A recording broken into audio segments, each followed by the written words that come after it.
Oil marketing companies और refineries का दावा है कि उन्हें चंद घंटों में तकरीबन 104 अरब रुपयों का नुकसान उठाना पड़ा, जिन्हें अपने मौजूदा ज़खायर पर तकरीबन 113 अरब रुपए के विंडफॉल गेन्स हासिल किए। ऑयल कंपनीज का दावा है कि पेट्रोल की कीमतों में रातों रात कमी करने की वजह से इन्हें 104 अरब रुपए का नुकसान हुआ है।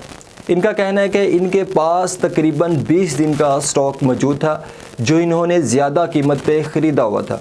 इस स्टॉक में 5 लाख टन पेट्रोल और 6.5 लाख टन डीजल शामिल था।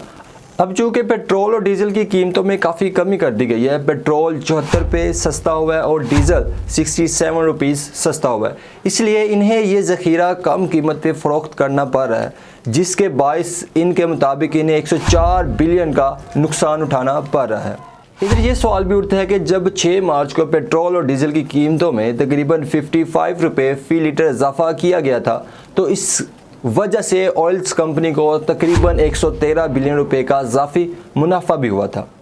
जब कंपनीज को 113 बिलियन रुपीज़ का फ़ायदा हुआ था तो तब ये खामोश थी, लेकिन जैसे ही इन्हें अब नुकसान उठाना पड़ रहा है तो इन्होंने चीखना शुरू कर दिया है। दूसरी जानिब कुछ माहिरीन का कहना है कि पेट्रोल की कीमतों को रेगुलेट करने की बजाय इन्हें डी रेगुलेट कर देना चाहिए। रेगुलेट का मतलब यह है कि हुकूमत पेट्रोल की कीमत तय करती है और हर 7 दिन, 15 दिन या महीने के अंदर अंदर नई कीमतों का ऐलान करती है।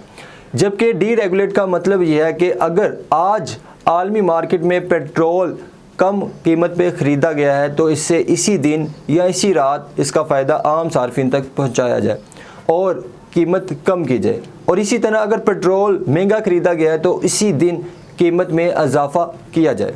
यानी कीमतों का तयन हुकूमत की बजाय मार्केट के मुताबिक फौरी बुनियादों पे हो, और इसी निज़ाम को डी रेगुलेशन कहा जाता है। मतलब अगर हुकूमत 7 दिन बाद पेट्रोल की प्राइस डिफ़ाइन करती है तो पिछले 7 दिन के अंदर जो पेट्रोल में कमी हुई है या उसमें इजाफा हुआ है उसका डायरेक्ट नुकसान या कंपनीज़ को होता है या आम सार्फिन के ऊपर डाला जाता है। तो इसलिए इसे डी रेगुलेट करना भी ज़रूरी है।